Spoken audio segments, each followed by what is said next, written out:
लोग मनुष्य जीवन में आके ईश्वर के शुद्ध और पवित्र वचन को जीवन में स्वीकार करते हैं।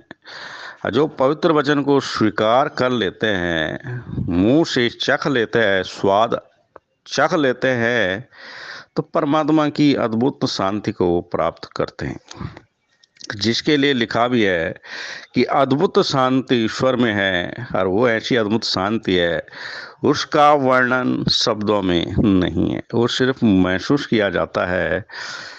तो जो लोग अपना मुंह खोलते हैं, ईश्वर के शुद्ध वचन को, पवित्र वचन को, तवाए हुए वचन को लेते हैं, उसका आदर सम्मान करते हैं, तो वो विश्वास से ईश्वर के विश्राम में प्रवेश करते हैं। ईश्वर का विश्राम क्या है? शांति, मुक्ति। और इसकी युक्ति परमात्मा आपको देता है। जिनका मन है, तो धन्य है वो पुरुष जो अपना जीवन सफल करता है, परमात्मा का सत्य वचन लेता है और उसे ग्रहण करता है। और उसकी भी स्त्री धन्य है जो अपने पति की सेवा करती है, न कि वो कर्म कांड में या यात्रा व्रत में फंसती है। स्त्री जान लेती है, उसको सच्चाई पता लगती है कि उसका उद्धार किसी जप तप व्रत तीर्थ नियम कर्म कांड पूजा में नहीं है, सिर्फ उसका उद्धार है तो उसके पति में छिपा हुआ है। जो अपने पतिव्रता धर्म का पालन करती है, तो परमात्मा उस स्त्री को, जैसा ईश्वर ने कहा है कि वो मेरे विश्राम में प्रवेश करेगी ना, तो इस चीज़ को हमें जानना होता है। जब तक पुरुष ने ईश्वर के वचन को ग्रहण नहीं किया, शुद्ध वचन को, तवाए हुए वचन को ग्रहण नहीं किया, तो वो भटक रहा है। जैसे मिर्ग है, कस्तूरी उस पर लगी हुई है मगर जंगल जंगल भटक रहा है ना। यही आदमी की दशा हो रखी है, यही औरत की दशा होती है ना। अगर उसको अपनी अंदर की शक्ति, जो उसके हृदय में वास करना चाहती है, ईश्वर का आत्मा, क्योंकि ईश्वर एक आत्मा है, कोई मूर्ति नहीं है, कोई त्रिशूल नहीं है, कोई कर्मकांड नहीं है ना, कोई जप तप नहीं है, कोई यात्रा व्रत नहीं है, बस एक विश्वास है। और जिसने परमात्मा का सत्य वचन लिया, स्वीकार किया और वचन का आदर किया, क्योंकि बोला भी है जो मेरा वचन का आदर करता है वो मेरा आदर करता है। तो इस चीज़ से जब हमें पता लगता है, सच्चाई को हम जानते हैं, को जानकर हम उसे ग्रहण करते हैं, जानते हैं, पहचानते हैं, तो धन्य है वो जो ईश्वर के वचन को स्वीकारते हैं और अपने वस्त्र धो देते हैं।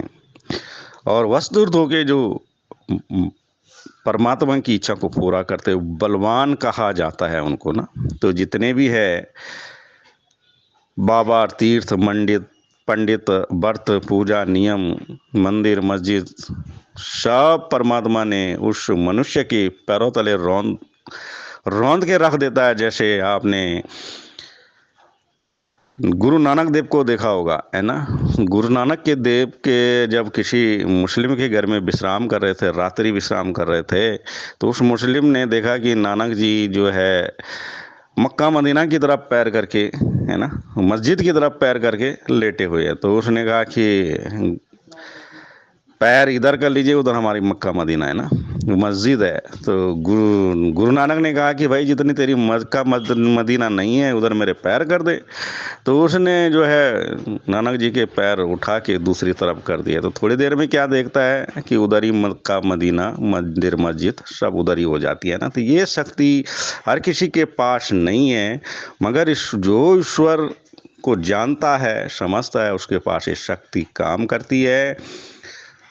ये शक्ति काम करती हैं तो फिर उस पुरुष को, उस मनुष्य को कहीं भी भारी आडंबरों का सहारा नहीं लेना पड़ता। कर्मकांड, व्रत, तीर्थ, नियम, पाखंड पालने की ज़रूरत नहीं है, पानी चढ़ाने की ज़रूरत नहीं है, क्योंकि ईश्वर दो ही है ना, एक नीचे का, एक ऊपर का है। तो जो ऊपर को बजने वाले हैं वो ऊपर जाएंगे, जो नीचे को बजने वाले हैं वो नाश की कगार में जाएंगे, है ना। इस चीज़ को सीधे सीधे है बोला भी गया है कि जो लोग आत्मा के ईश्वर को जानते हैं ना, आत्मा ही सबसे बड़ा ईश्वर है और ईश्वर आत्मा में विराजमान है। उसका कोई मंदिर मस्जिद तीर्थ वर्त गंडा जो पवित्र है, ईश्वर को सीधे नाते कौन लोग है जो अंधविश्वासी है, वो जानते हैं ईश्वर जो है पाखंडी है, पापी है ना। तो उनका ईश्वर पापी है, पाखंडी है, चोर है, चक्का है, लफंगा है ना। मगर जो जानते हैं मेरा ईश्वर पवित्र है, हृदय में वास करने वाला ईश्वर है, श्रद्धा का ईश्वर है, प्रेम दया का करुणा का ईश्वर है, तो वो फिर उसकी शुद्ध वचन से अपने को शुद्ध करते हैं, पवित्र करते हैं। जैसा ईश्वर शुद्ध है वैसा वो मनुष्य भी शुद्ध हो जाते हैं और ईश्वर के विश्राम में प्रवेश करते हैं। इसी को मुक्ति कहते हैं। तो ठीक है, धन्यवाद, नमस्कार, हो चुका।